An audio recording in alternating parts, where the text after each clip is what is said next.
What is up, guys? Justin here with the absolute jackpot haul from this morning. The Lucky Ducks hat has struck again with what's going to go down in the bizzNES17 history books as the largest garage sale find I've ever gotten.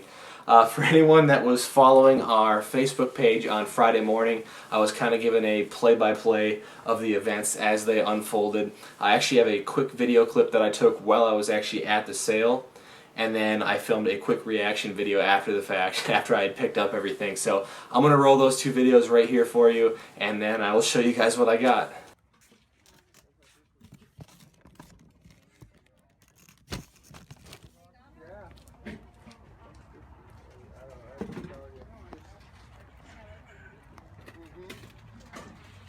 Do you have prices on any of this stuff here? On what? Oh, the Lucky Ducks hat strikes again. Check it out. Just boxes on boxes of video games. I got plenty more in the trunk for an incredible deal. The sale I went to, the guy that was having it was actually the brother of the guy who used to own our local Play and Trade. And this is basically all the leftover inventory from when our Play and Trade closed. And I got an absolutely incredible deal on everything. So I'm going to keep going here, but there will definitely be a pickup video coming soon.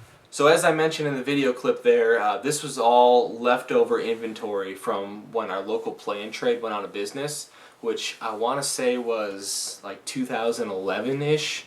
It was right after I started making videos here on YouTube. And it was actually the brother of the guy that used to own the Play and Trade that was selling all this stuff. I guess the former owner had moved across the country and just kind of left all this stuff behind, and his brother was finally getting around to selling it off, getting rid of it. So I guess real quick, the backstory before I get into this here, I had seen an ad in our local classifieds earlier in the week for a sale that was going on a few miles up the road from here, and they listed a bunch of stuff that they were selling, but old video games was on their list of stuff. So I was like, alright, I'm there. And I think the sale was starting at like 8 o'clock, and I got up there like 20 after 7, and they were all set up, ready to go. I actually wasn't the only person there at the time, and so I walked up there and I found the video game stuff, and there was a lot of it. So initially what I did is I found the box of like NES and Super Nintendo stuff, and I put those right next to me, like I knew for sure that I was getting those. But there was just so much other stuff that I didn't even think it was reasonable to like kind of start digging through it or whatever. It was just one of those things where none of it was priced. I said, how much are you looking to get for everything? And he threw out a price that was just absolutely insane, which I'll let you guys know what I paid for everything at the end of the video. So there's no way I'm going to be able to sit here and flip through every game individually. There was over 800 games that I got with this deal. So what I'm going to do instead is, as I was going through everything this morning and kind of sorting it out, I took some kind of like step-by-step videos of me going through everything. So I'm going to play that video for you guys and kind of follow along on my computer here and talk over it, kind of commentate it a little bit, and save us both like 4 hours. So anyway, let's get into this here. So starting out with the original Xbox and PlayStation 2 stuff. And as I'm panning over these here, yeah, you're going to see a lot of sports games and a lot of filler titles, but that's just kind of to be expected, when you're getting a bunch of leftover store inventory, you're going to have your NCAA football top spins and all that. But there were a few games of note in here, such as there was a Digimon Rumble Arena 2. Unfortunately, I think it was disc only. It had like a generic case with some printed off artwork. But there was also some Xbox exclusives in here that I had never even heard of before, so I have no idea what they're worth. I'm going to have to do a little bit of research on those. But yeah, and then as for the PlayStation 2 stuff, it was a little bit less filler and less sports stuff. There was a few games of note for PS2. There was a complete in box Def Jam Fight for New York, which it wasn't in very good shape, but I don't understand why that game goes for so much money, but I think it's like $40, $50 now. There was also a disc-only Budokai Tenkaichi 3, Dragon Ball Z, which even disc-only I think goes for quite a bit still. And then just a few that I'd never heard of before, so I'm gonna have to do a little more research on those. There was also a small stack of PlayStation 3 stuff in there, which it was nothing too special, but even just to find PlayStation 3 stuff at all, at least around here, is pretty rare. So anyway, let's move on next to the PlayStation 1 stuff. So there wasn't a whole lot of games for the PlayStation 1, at least complete games. As you can see, there's a couple Final Fantasies there, and a couple, Grand Theft Autos and stuff. But all these white sleeves that you're seeing here, those all have games in them. There was a few hundred games alone just in those white sleeves. And off the top of my head, for the PS1, I can think of, there's like a Star Ocean set in there, like an RPG Maker and stuff. Unfortunately, just not the easiest stuff to show off in a video. Next up is the Sega stuff, and actually right up front there was a Sega Saturn system, which was the only system I got with this entire deal, but it had a couple first-party controllers with it and the cords, so if that's a working system, that's obviously going to be a huge bonus. And it came with a small stack of disc-only games. There was like a Panzer Dragoon in there, the first one, a copy of D in there, along with a few others. And then there's the Dreamcast stuff, just a small stack of Dreamcast games, nothing too noteworthy in there. There was also a Dreamcast controller with the deal. But there was actually quite a few Sega Genesis games, and some pretty sweet box ones as well. A couple that I'd never even heard of, like Pigskin Foot Brawl. That one was complete and actually in really nice shape, so I think I'm going to have to add that one to my collection. But yeah, there's stuff like Toxic Crusaders and Out of This World and stuff. And then as for the cartridge-only Genesis games, there was a small stack of sports games, but the rest of it was, I'd say, like filler to like higher-end filler, I guess. I don't know, there was like an Awesome Possum and like a Streets of Rage and stuff in there. So, a couple for my collection, and, crossing my fingers that that Saturn is a working system. And then on to the Nintendo stuff. Now, honestly, the cartridge-only Super Nintendo stuff was not that great. There was nothing too high-end in there, but the NES stuff was pretty decent, at least as far as leftover inventory goes. There was a copy of Double Dragon 3 in there, both variants of the Untouchables were in there, a couple copies of Ghosts and Goblins, and RC Pro-Am 2. This is one of the ones that I wanted to show off in a little more detail here. I was super pumped to see this in there. This is one of the last ones I pulled out of the box, and actually one of the only games that I got that did not have a play and trade price sticker anywhere on it. 99.9% of the games I got with this deal, even the disc-only ones, had price tags on them, but this one didn't.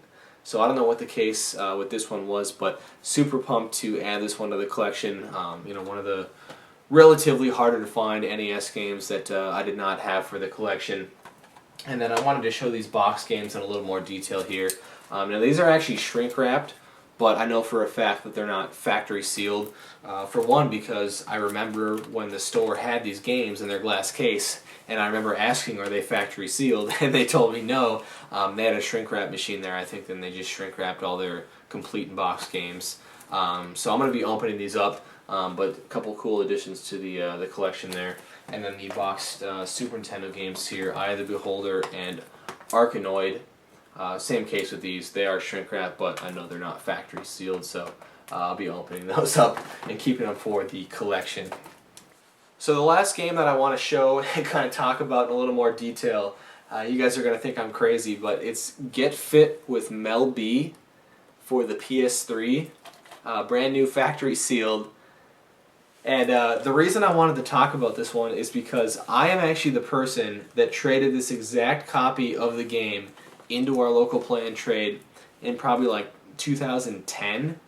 And I remember this because Ryan and I had gone to Goodwill, and they had like 4 copies of this game, factory sealed, that they were selling for just a couple dollars each. So we picked them all up, and as kind of like a joke, we took them into play and trade and asked how much store credit they'd give us for them. And I think they ended up giving us like $18 each store credit for them. And it was just hilarious because the guy that was working there, who we were kind of friends with, knew that they were never going to be able to sell them, but he was just going off of what their software was telling us to give us for the games. So we got like $70-some in store credit for 4 copies of Get Fit with Mel B. And that's just one of the reasons why this deal was like a little bit more personal for me because, I mean, by the time our local play and trade went out of business, I was going there almost on a daily basis. Like, Ryan and I got really close with all the guys that worked there, and I actually had a job kind of lined up there, so it was kind of disappointing when they went out of business, actually. But yeah, it was just, you know, it was kind of just a nostalgic find for me because I remember going in to Play and Trade and seeing these games in their glass case and talking to them about them, and, you know, never being able to really afford them. And it's just absolutely crazy that after, you know, 5 years or whatever, I ended up getting them all, you know, and buying this game back. You know, one that I had traded in 5 years ago. It's just crazy. So right when I saw this is one of the last games that I pulled out of the box, but I sent a picture of it to Ryan, and he totally remembered it too. So it's just a cool story there. So the big question is, what did I pay for everything? And here's kind of what happened. As I mentioned, as soon as I got there, I grabbed the NES and Super Nintendo stuff, had it in my clutches, and I told the guy there, like, hey, I'm really interested in these couple boxes of stuff, but just out of curiosity, what might you be looking to get for everything as a bundle deal? And so it was him and his wife there, and I think his wife threw out a number like $300, which honestly, if I had had time to sit down and go through everything, I probably would have paid $300 or close to it. But as soon as she said that, the husband was like, oh, no way. And I'm like, oh, great, like, what is he going to be asking for this stuff? And he's like, we got to get rid of this stuff, you know, assuming that no one was going to pay $300 or anywhere close to it for all this stuff. And he looked at me and said, if you take everything, how about $100? $100 for what I counted up to be 813 games. Now, say what you want, like, yeah, a lot of them were disc only, whatever, but 813 games for $100. Definitely the biggest garage sale deal that I've ever done. One of the best garage sale deals that I've ever gotten. I think that breaks down to 12 cents a game. Now, I don't normally break down and analyze my deals like that or whatever, but I just thought it would be fun seeing as I got so many games for such a good deal. RC Pro-Am 2 for 12 cents, if you want to think about it that way. So, absolutely insane. I don't know if it's the Ducks hat or what it is, but you know, I wore this last week. I got the Earthbound and the Suikoden 2, and this week I wear it again, and I get 800 plus games for $100. Absolutely incredible start to the garage sale season. Definitely the best start to any garage sale season that I've ever had, and I'm hoping this luck continues. You know, I said that last week, not really expecting much this week, and look what happens. So the season is still definitely young, and we're going to see if we can top this before the end of the season. So thank you guys for sticking around and checking out the video. And until next time, take care.